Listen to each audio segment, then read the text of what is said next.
आमला एकादशी, पाप मोचनी एकादशी, कामदा एकादशी, श्री परूथनी एकादशी, श्री मोहनी एकादशी, श्री अपरा एकादशी, श्री निर्जला एकादशी, श्री योगिनी एकादशी, श्री देवसैनी एकादशी, श्री पवित्रा एकादशी, श्री पुत्रदा एकादशी, श्री प्रबोधनी एकादशी, श्री परिवर्तनी एकादशी, श्री इंद्रा एकादशी, श्री पापांकुशा एकादशी, श्री रमा एकादशी, श्री देवोत्थानी एकादशी, श्री पद्मनी एकादशी, श्री परमा एकादशी। ये 24 एकादशियां हैं जो हमारा कल्याण करती हैं। बोलो वृंदावन बिहारी लाल की। राधे कृष्ण कृष्ण कृष्ण राधे राधे, राधे श्याम राधे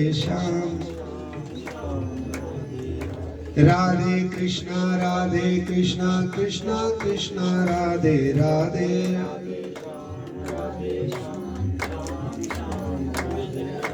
राधे कृष्ण कृष्ण कृष्ण राधे राधे, राधे श्याम राधे। वृंदावन बिहारी लाल की जय। हमारे भारतीय समाज में जितनी भी एकादशियां हैं, जितने भी पुण्य हैं, जितने भी सत्कर्म हैं, जितनी भी कथाएं हैं, वो सब नैमिषारण्य क्षेत्र से प्रारंभ होती है। नैमिषारण्य क्षेत्र से।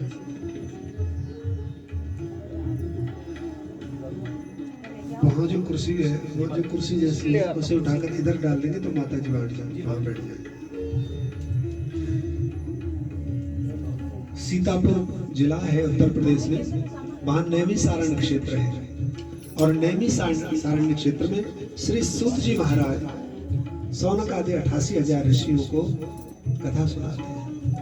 वो क्षेत्र है जिसमें एकादशियों की कथा प्रारंभ हुई। संतों ने यज्ञ किया और यज्ञ से ठाकुर को प्रसन्न करते थे। और यज्ञ के ये बड़ी वाली जो कुर्सी, हाँ इसको उठा लीजिए, उठ जाएगी। एक इधर है, एक ऊपर या बाहर रखी हो, ले लो बुलवा लो भैया। भैया उसे एक बाहर रखी है, उसे ले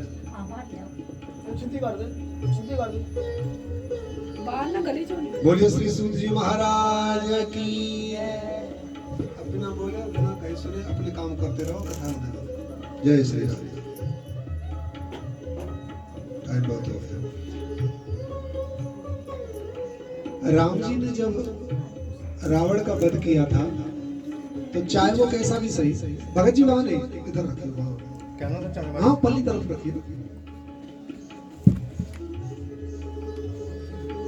जब राम जी ने रावण का वध कर दिया था तो चाहे वो अपराधी है लेकिन है तो ब्राह्मण, इसलिए राम जी की हथेली में जैसे मस्त तिल होता है ना, तो काला निशान पड़ गया था, काला तिल।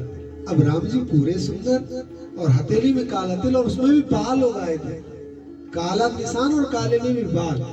अब जब जब वो प्रसाद पाते थे तब उनको वो निशान दिखता। अब जानकी जी भोजन परोसते पर राम जी उसे देख करके निराश रहते, हे ठाकुर ये हुआ क्या? तब संतों ने कहा आप तीर्थाटन कीजिए और जिस तीर्थ पर आप कृपा हो जाए, जो तीर्थ आपको मुक्त कर देंगे इस अपराध से, तब आपका तत्काल मिट जाएगा। और राम जी भारत की यात्रा करते करते नैमिषारण्य में आए, और नैमिषारण्य में जब उन्होंने तीर्थ का स्नान किया तो उनके हथेली से वो निशान गायब हो गया। वो भूमि है, इसलिए जब राम जी के भी कालिमा को नष्ट कर सकता है ये तीर्थ, तो संतों ने सोचा हमारे जीवन के भी पाप ताप सब संताप नष्ट हो जाएंगे और हमारा भी उद्धार हो जाएगा, इसलिए चलिए नैमिषारण्य।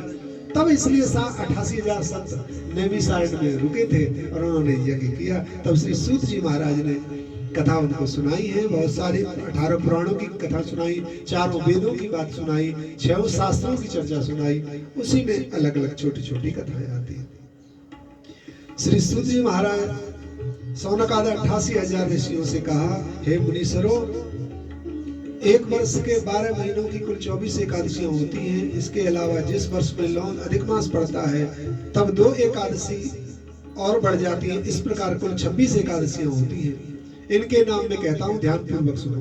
उत्पन्ना एकादशी, मोक्षा एकादशी, सफला एकादशी आदि सारी एकादशियों का मैंने आपको बता दिया है। देवोत्थानी अधिक मास की जो एकादशी है उसका क्रम से पद्मनी और पद्मा एकादशी कहते हैं। इन एकादशियों को जैसे जैसे नाम है उसी प्रकार से इनके गुण और लक्षण भी है। इनके करने की विधि फल का वर्णन सविस्तार किया गया है। जो प्राणी इन एकादशियों का विधिपूर्वक व्रत और उद्यापन करते हैं उनसे भगवान श्री कृष्ण के चरणों की भक्ति की प्राप्ति होती है। श्री सूत जी बोले, हे ऋषियों, इस एकादशी व्रत के महात्म्य को पांडवों से श्री कृष्ण भगवान ने स्वयं कहा है। इस उत्तम व्रत को विधि पूर्वक करने पर मनुष्य पृथ्वी के समस्त सुखों को भोगकर अंत में ठाकुर जी के धाम को प्राप्त हो जाता है।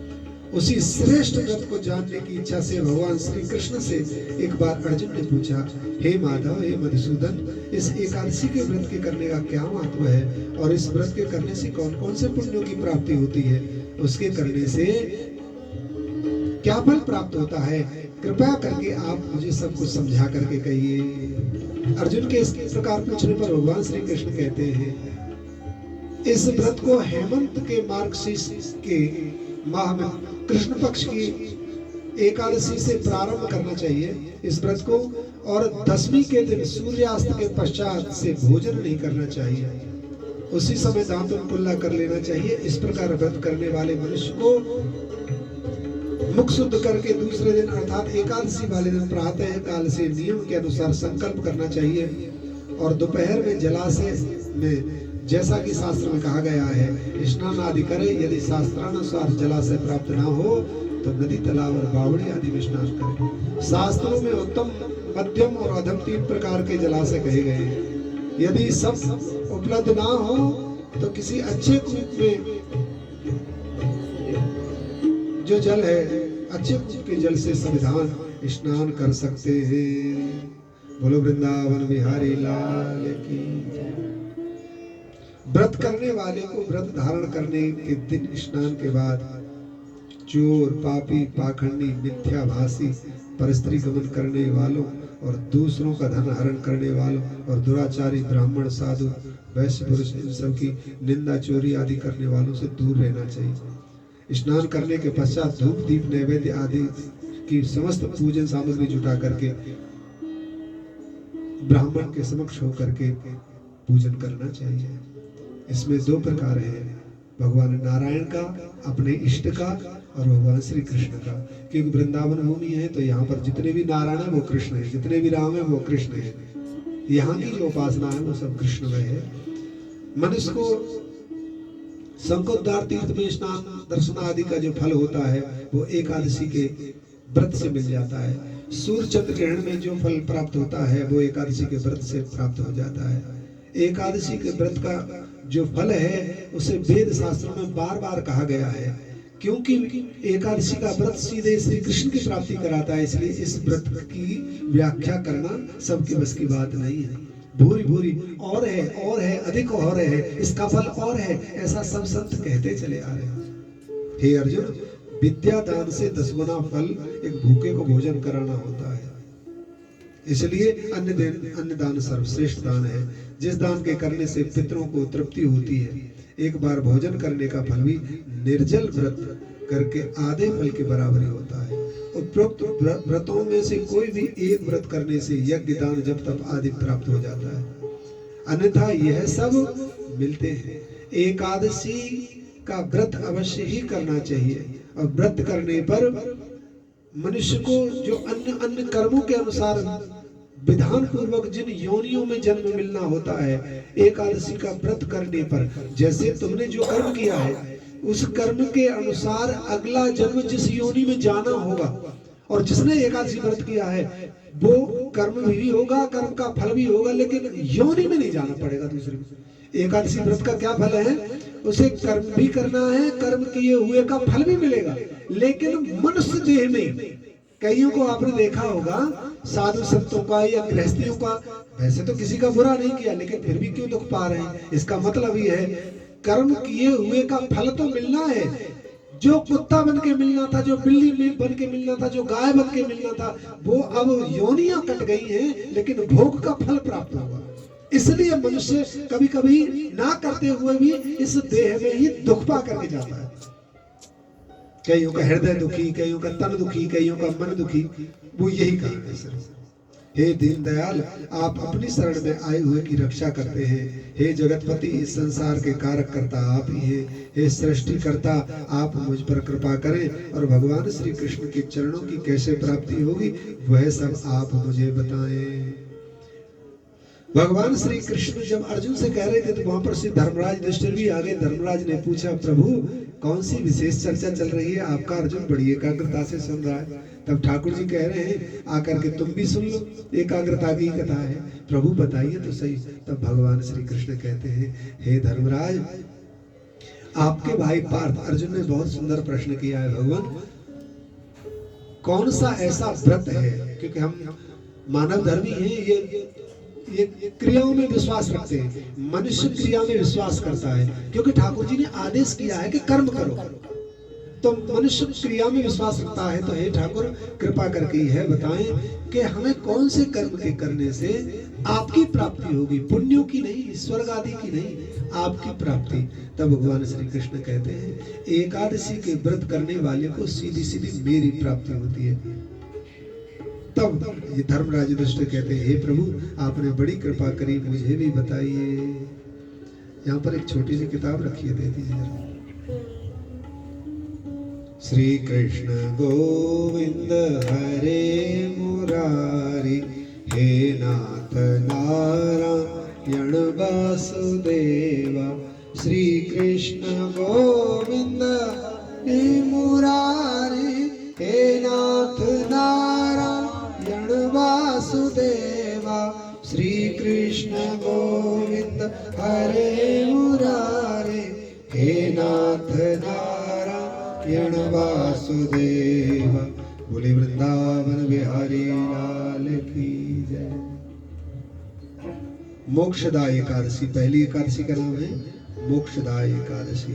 हे केशव, कृपा करके मार्गशीर्ष के शुक्ल पक्ष की एकादशी का नाम तथा उसके महात्म को विस्तार पूर्वक बताएं, आपकी अति कृपा होगी।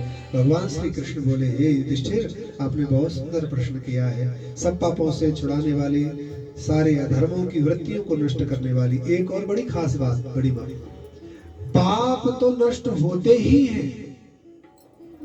कोई भी सत्कर्म करता है जीव तो पाप नष्ट हो जाते हैं, लेकिन एकादशी का और भी खास महत्व इसलिए हो जाता है कि बाकी जितने भी पाप, जितने भी पुण्य हैं, बाकी जितने व्रत हैं, उनसे तो पाप नष्ट होते हैं, लेकिन केवल एकादशी का व्रत ऐसा है जिससे पाप करने की वृत्ति नष्ट होती है। और जीव की पाप करने की आदत अगर नष्ट हो जाती है तो फिर उसे भगवत मिलन से कोई नहीं रोक सकता। निष्पाप जीव को ही तो ठाकुर मिलते हैं, और एकादशी व्रत निष्पाप करती है। हे राजन, इसको मोक्षदाय एकादशी कहते हैं। इस व्रत के करने से स्वर्ग आदि की प्राप्ति हो जाती है। परिवार सहित इसे प्रेम से सुनिए। हे युधिष्ठिर, देशमुख नाम का एक राजा चंपक नामक नगर में राज्य करता था। एक दिन राजा ने स्वप्न में अपने पिता को नरक में पड़ा हुआ देखा। वह स्वप्न देख रहा था कि और उसको बड़ा आश्चर्य हुआ। सुबह होते ही उसने ब्राह्मणों को बुलाया सभा में और अपने पूरे स्वप्न को कह सुनाया। मुझे ये राज्य, सुख, धन, ऐश्वर्य, हाथी घोड़े, पुत्र पुत्री, स्त्री आदि कुछ भी अच्छे नहीं लगते, क्योंकि मेरे पिता नरक में पड़े हुए हैं। उसने मुझसे अपना उद्धार करने के लिए कहा है। हे ब्राह्मणों, उस पुत्र का जीना व्यर्थ है जो अपने पिता के उद्धार के लिए कोई सत्कर्म नहीं करता है। मेरे पिता को मुक्ति मिले, मैं अपने पिता का कल्याण कर सकूं, ऐसा कोई उपाय बताइए। राजा के वचनों को सुनकर के ब्राह्मणों ने कहा, हे राजन, यहाँ से नजदीक में ही एक पर्वत है जिसका नाम है अद्भुत पर्वत। वहां पर एक मुनि का आश्रम है। वहां जाकर के सब उनसे पूछते हैं, वो तीनों कालों के ज्ञाता हैं, अवश्य ही कोई विधि विधान को जरूर बता देंगे। पर्वत मुनि के आश्रम में गए। वहां चारों वेदों के ज्ञाता मुनि ने देखा कि साष्टांग प्रणाम करने वाला कोई राजा है। मुनि ने राजा को आसन दिया और विनय पूर्वक कहा, हे मुनिराज, आपकी कृपा से मेरे राज्य में सब एकदम संपन्न है, सकुशल है, कोई विघ्न नहीं है। हे मुनिदेव, आपकी कृपा से मेरे संदेह दूर कीजिए। राजा के वचन सुनकर के पर्वत मुनि के नेत्र बंद किए पर्वत मुनि जी ने अपने नेत्रों को बंद किया और कुछ समय बाद जब पर्वत मुनि ने कहा, हे राजन, हमने योग बल से आपके पिता के पापों को जान लिया है। उन्होंने पूर्व जन्म में द्वेष से काम के वशीभूत होकर एक स्त्री को रतिदान और ऋतु अभिलाषी स्त्री को मांगने पर भी ऋतुदान नहीं दिया। उसी पाप के कारण तुम्हारे पिता नरक में निवास कर रहे हैं। मुनि की बात सुन करके राजा ने कहा, है महर्षि, मेरे पिता की मुक्ति हो ऐसा कोई उपाय बताइए। तब महात्मा कहते हैं, मार्गशीर्ष माह के शुक्ल पक्ष की जो मोक्षा एकादशी है, उसका पुण्य निश्चित ही आपके पिता को नरक से छुड़ाकर स्वर्ग में अपने सुकुटुंबियों के साथ में मिला देगा, ऐसा मेरा विश्वास है। हे भगवान, इसका विधान बताइए। संपूर्ण विधान बतला करके राजा ने भगवान श्री नारायण का व्रत किया और अपने पूर्वजों का संकल्प लेकर के एकादशी ठाकुर के चरणों में समर्पित की। उनके पूर्वजों को मोक्ष प्राप्त हो गया। बोली मोक्षदायिनी एकादशी की जय। दूसरी एकादशी का नाम है सफला एकादशी। युधिष्ठिर ने पूछा, माधव, पूष मास के कृष्ण पक्ष की एकादशी का नाम और उस दिन किस देवता का पूजन करना चाहिए, कृपा करके विस्तार पूर्वक बताएं। तब भगवान श्री कृष्ण प्रसन्न होकर के कहते, हे पांडुपुत्र, पौष मास के कृष्ण पक्ष की आने वाली एकादशी का नाम सफला एकादशी है। उस दिन भगवान श्याम सुंदर का विधि विधान से पूजन करना चाहिए। नारियल, नींबू, अबीर, सुपारी आदि सब धूप, दीप, नैवेद्य आदि सब 16 प्रकार की पूजन सामग्री लेकर के संकीर्तन करते हुए ठाकुर जी की पूजा करनी चाहिए। उस दिन शेषनाग पक्षियों में गरुड़ श्रेष्ठ है। जिस प्रकार से नागों में शेषनाग श्रेष्ठ है, पक्षियों में गरुड़ श्रेष्ठ है, उसी प्रकार से सभी व्रतों में यह एकादशी श्रेष्ठ मानी गई है। जो पुण्य 5000 वर्ष तक तपस्या करने से मिलता है, वह फल इस कृष्ण पक्ष की एकादशी को करने से प्राप्त हो जाता है। जो सदैव देवता और ब्राह्मणों की निंदा करता है, परस्त्री गमन करता है तथा वैश्यगामी महापापी है, जब राजा महिष्मान अपने पुत्र के विषय में पता चलता है कि मेरा पुत्र तो ऐसा है, तब राजा के द्वारा उसे देश निकाला दे दिया गया। ऐसा करने पर इस चिंता में फंस करके वह अपने पिता के ही नगर में चोरी करने का निश्चय करता है। पिता ने देश निकाला दे दिया है तो मैं कुछ तो करूंगा। वह रात्रि में चुपचाप आकर के नगर में चोरी करता है और जो चोरी करने में व्यवधान डालते हैं उनको मार भी देता है। इस प्रकार से नगर में उसका भयंकर अत्याचार बढ़ गया। जब मृत्यु हुई तो मृत्यु के बाद वो प्रेत बन गया और एक पीपल पर रहने लग गया। बहुत बड़ा और पुराना पीपल का वृक्ष था। पीपल भगवान को अत्यंत प्रिय है। जब पौष कृष्ण पक्ष की एकादशी आई तो उसने भगवान श्री कृष्ण का व्रत किया और व्रत करने के बाद वह मोक्ष को प्राप्त हो गया। बोलो श्री कृष्ण भगवान की। अगली एकादशी का नाम है पुत्रदा एकादशी। धर्मराज युधिष्ठिर कहते हैं, हे भगवान, अब आप मुझे इस पुत्रदा एकादशी का भी महत्व बता दीजिए। मोक्षदा के बाद पुत्रदा एकादशी, जिन माताओं को संतान नहीं होती, वैसे तो एकादशियों को केवल भगवान की भक्ति के लिए ही सुनना चाहिए, भगवान की भक्ति के लिए ही सुनना चाहिए, लेकिन फिर भी इस एकादशी का नाम पुत्रदा एकादशी है। पांडुपुत्र धर्मराज युधिष्ठिर ने भगवान श्री कृष्णचंद्र से पूछा, हे द्वारकानाथ, आप मुझे पुत्रदा एकादशी का व्रत बताइए। आपने मुझे सफला एकादशी, मोक्षदा एकादशी का व्रत बताया, ये भी बताइए कृपा करके।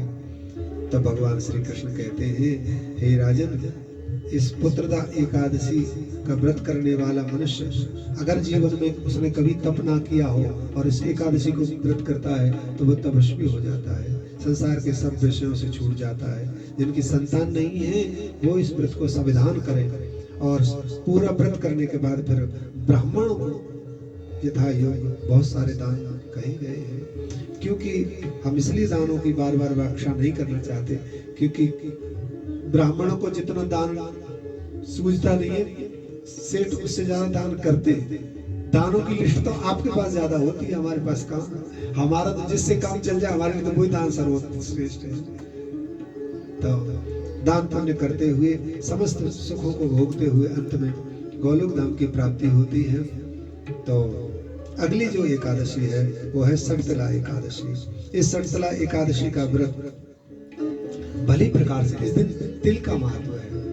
संतों को तिल देना चाहिए, तिल का ही तेल दान करना चाहिए।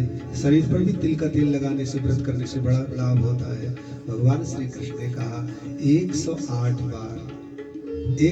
बार भगवान श्याम सुंदर के मंदिर की परिक्रमा लगाने वाले को पृथ्वी के समस्त सुखों का भोग प्राप्त हो जाता है, और सहज में ही वह अंत में ठाकुर जी के धाम को चला जाता है। बोलो कृष्ण कन्हैया लाल की। अगली एकादशी का नाम जया एकादशी है। यह जया एकादशी भगवान श्री कृष्ण के विधान में सर्वोत्कृष्ट मानी गई है। लोग प्रयास करते हैं, परिश्रम करते हैं, लेकिन उनको विजय प्राप्त नहीं होती है, जय जयकार उनकी नहीं होती है। हमारे अंदर आत्मबल आए। जया एकादशी का व्रत का जो फल है और महत्व है वो है आत्मबल। किसी भी क्रिया को करने के लिए, किसी भी कार्य की सफलता के लिए, या किसी भी गंतव्य पर जाने के लिए, अपने किसी भी उद्देश्य की पूर्ति के लिए, चाहे व्यापार हो, चाहे भगवदीय कार्य हो, उसमें आत्मबल बहुत जरूरी है। आत्मबल से आदमी कमजोर भी बलवान कहलाता है।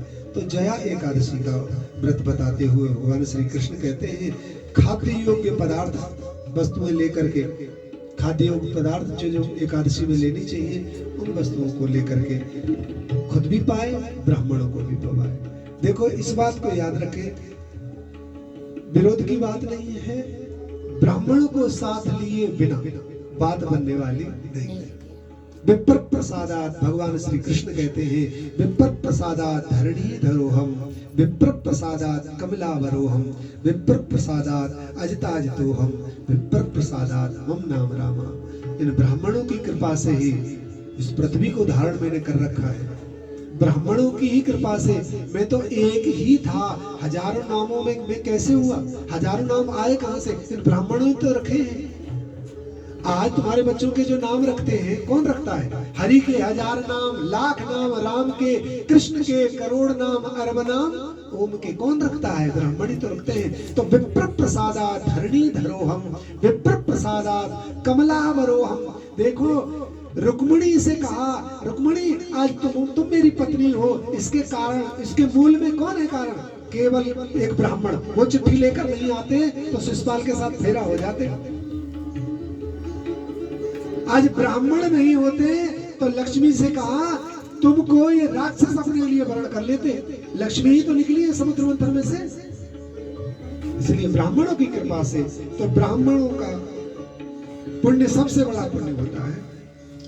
इस जया एकादशी के व्रत करने से मनुष्य सब बुरी योनियों से मुक्त होकर के स्वर्ग को प्राप्त करता है। इसमें तनिक भी संदेह नहीं गिरना समझना चाहिए। इस दिन गोदगिरी के साठे का सागर लिया जाता है। आगे आती है विजया एकादशी। इस दिन भगवान श्री कृष्ण से धर्मराज युधिष्ठिर कहते हैं, हे प्रभु ऐसा व्रत बताओ जिससे हमारी विजय हो जाए। भगवान श्री कृष्ण कहते हैं, देखो वैसे तो जहां मैं रहता हूँ वहां विजय होती है, फिर भी तुम अपने नाम विजय करना चाहते हो। तब भगवान श्री कृष्ण कहते हैं, विजया एकादशी का व्रत करने वाला विजय को प्राप्त होता है। विजय एकादशी व्रत को विधि विधान से किया जाए। इसके प्रभाव से समुद्र पार करके लंका पर चढ़ाई की तथा रावण को मार करके भगवान श्री राम जी ने राक्षसों पर विजय प्राप्त करके विभीषण को लंका दे दी। ये विजय एकादशी है। रावण को पार नहीं पा रहे थे भगवान। भगवान श्री कृष्ण कहते हैं, भगवान श्री राम जी कहते हैं, विभीषण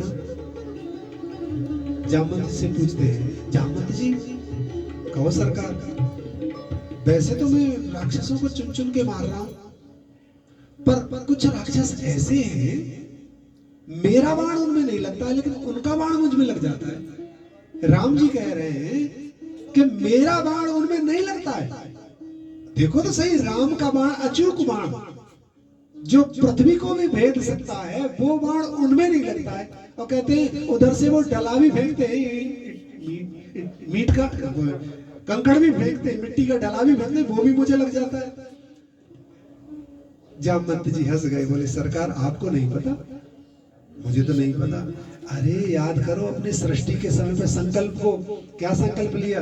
भगवान कहते हैं बताओ, आ जाओ आ जाओ आ जाओ, सुनो। भगवान कहते हैं मेरा ये संकल्प है। क्या संकल्प है भगवान का? कि मैं अपने भक्त को तो अभयदान देता ही हूं, भक्त की जो संतान है उसको मेरे अस्त्र शस्त्र भी अभयदान देते हैं। इसलिए ये जो मुझ पर ईंट पत्थर फेंक रहे हैं, मुझ पर जो आक्रमण कर रहे हैं, ये मेरे भक्त विभीषण के बच्चे हैं। तो विभीषण के बच्चे मुझ पर आक्रमण कर रहे हैं, लेकिन मेरे बाण उसका कुछ नहीं बिगाड़ रहे। भगवान कहते हैं ऐसे कैसे पार पड़ेगी? ये तो एक बड़ा सा रोरा फेंका राधेश्याम, कैसे प्राप्त हो? तब वहां पर देवताओं ने कहा हे भगवान, आप विजय एकादशी का व्रत करेंगे तो आप पर ये दुष्प्रभाव हावी नहीं होंगे। इसलिए भगवान राम जी ने दो काम किए। एक तो शंकर भगवान की स्थापना की, रामेश्वर धाम की, और एक विजय एकादशी का व्रत किया। उसके बाद आती है आमला एकादशी। आमला एकादशी का बहुत बड़ा फल है। देखो हमारे सभी व्रतों में वैज्ञानिकता भी छुपी हुई है, वैज्ञानिक तर्क भी छिपा हुआ है। अगर ऐसे कोई अगर आंवले के वृक्ष को हम महत्व नहीं देंगे तो दुनिया काटती चली जाएगी, और आंवला के वृक्ष जब खत्म हो जाएंगे तो दवाइयां कैसे मिलेगी? अगर आदमी को दिन में 2-3 बार भूख लगती है तो आंवला का सेवन करने के बाद केवल एक समय भोजन करेगा और उसे ऊर्जा वही मिल जाएगी जो 3 बार भोजन करने से मिलती है। ऊर्जा का स्रोत है आंवला। और कम से कम स्त्री और पुरुष दो से सृष्टि बनी हुई है। तो पुरुष के शरीर में 27 रोग होते हैं, पुरुष के शरीर में 27 रोग होते हैं, लेकिन स्त्री के शरीर में 72 रोग बताए गए। ठीक है, स्त्री के शरीर में 72 रोग, और पुरुष अगर आंवला खाता है तो उसके 20 रोग नष्ट हो जाते हैं। पुरुष आंवला खाता है तो 20 रोग नष्ट हो जाते हैं, लेकिन स्त्री आंवला होती तो 72 के 72 रोग नष्ट हो जाते हैं। ये औषधि के रूप में है हमारे। इसलिए सब व्रतों में हमारा वैज्ञानिक तत्व भी छिपा हुआ है। आमला एकादशी का व्रत करने वाले को भगवान श्री कृष्ण के चरणों की प्राप्ति होती है। आगे आती है पाप मोचनी एकादशी। धर्मराज युधिष्ठिर ने पूछा हे भगवान, अब आप चैत्र मास के कृष्ण पक्ष की एकादशी का नाम और व्रत बताएं। भगवान श्री कृष्ण ने कहा धर्मराज, एक बार मानधाता ने लोमस ऋषि से यही प्रश्न किया। तब लोमस ऋषि ने कहा हे राजन, चैत्र मास के कृष्ण पक्ष की एकादशी का नाम पाप मोचनी एकादशी है।